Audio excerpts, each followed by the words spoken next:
আসসালামু আলাইকুম ভিউয়ার্স, আশা করি সবাই অনেক অনেক ভালো আছেন। নিউজ বিডি ইউরোপের পক্ষ থেকে আপনাদের জানাই স্বাগতম।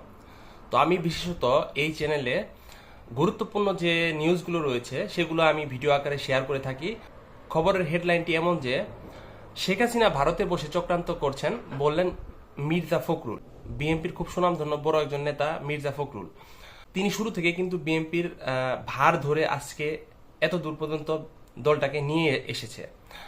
বর্তমানে আওয়ামী লীগের যে সিচুয়েশন, আমার মনে হয় না আওয়ামী লীগের আর কোনো নেতা বেঁচে আছে যে মির্জা ফখরুলের মতো এত লং টাইম একটা সময় দেশে থেকে দলের হয়ে আন্দোলন করে যাবে বা লড়ে যাবে। মির্জা ফখরুলকে এই জন্য সেলুট দেওয়া উচিত।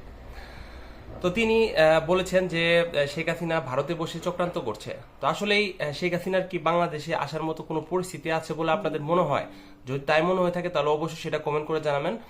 পরবর্তীতে আসছি বিস্তারিত কথায়, তিনি আসলে কি কি বলতে যাচ্ছেন। বিএনপি মহাসচিব মির্জা ফখরুল ইসলাম আলমগীর বলেছেন শেখ হাসিনা ভারতে বসে দেশের বিরুদ্ধে চক্রান্ত করছেন। আজ শুক্রবার সকালে রাজধানীর নয়াপল্টন দলের কেন্দ্রীয় কার্যালয়ে বিএনপির চেয়ারপারসন খালেদা জিয়ার ৭৯তম জন্মদিন উপলক্ষে আয়োজিত মাহফিলের আগে সংক্ষিপ্ত বক্তব্যে তিনি এই অভিযোগ করেন। তো এটা আসলে স্বাভাবিক বিষয়, তার কারণ হচ্ছে যেহেতু শেখ হাসিনা ভারতে আশ্রয় নিয়েছে এবং ভারত যেহেতু শেখ হাসিনার সাথে খুব ভালো একটা বন্ধুত্ব সুলভ সম্পর্কে ছিল, সেহেতু এই ধরনের কিছু একটা হওয়ার সম্ভাবনা আছে। তবে আমি মনে করতেছি যতদিন পর্যন্ত বাংলাদেশ এই সমন্বয়ক বা ছাত্রদের কাছে ক্ষমতা আছে ততদিন পর্যন্ত এই ধরনের খারাপ কিছু হওয়ার কোনো সম্ভাবনা নেই। তবে যদি রদবদল হয় বা বিএনপি ক্ষমতায় আসে সেক্ষেত্রে হয়তো বা কোনো ঝামেলা হতে পারে। তো মির্জা ফখরুল আরো বলেন, আমরা দীর্ঘ লড়াই করেছি, তারপর যদি মনে করেন আমাদের লড়াই শেষ হয়ে গেছে তাহলে ভুল করবেন। এখন একটা ভাসমান অবস্থায় আছে, যে কোনো মুহূর্তে ভারতে বসে শেখ হাসিনা তার সুযোগ গ্রহণ করতে পারে। ইতিমধ্যে চক্রান্ত শুরু করেছেন, সেই চক্রান্ত প্রতিরোধ করাই আমাদের কাজ।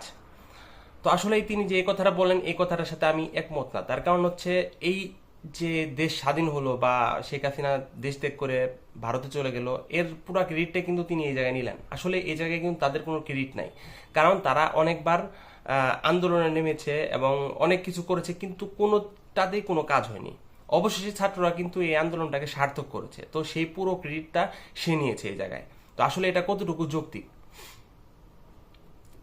তিনি আরো বলেছেন, বিএনপি ১৭ বছর ধরে লড়াই করে একটা ভিত্তি তৈরি করেছে, সেই ভিত্তির উপর দাঁড়িয়ে তরুণ যুবক ছাত্ররা আন্দোলন বিজয় পর্যায়ে নিয়ে গেছে, বুকের রক্ত ঢেলে দিয়েছে। আবু সাইদ থেকে শুরু করে আরো অনেকেই, প্রায় হাজারখানেক শিক্ষার্থী প্রাণ দিয়েছে।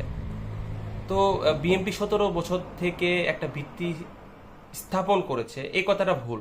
হয়তোবা শেখ হাসিনা যে খারাপ একটা প্রক্রিয়া দেশের ভিতরে সৃষ্টি করেছিল সেটা ১৭ বছর না, হয়তোবা ৪-৫ বছর থেকে এই জায়গায় বিএনপির আসলে কোনো, আমি মনে করি এই জায়গায় বিএনপির কোনো হাতই নেই। এই জায়গায় পুরোটাই ছাত্রদের একটা আন্দোলন।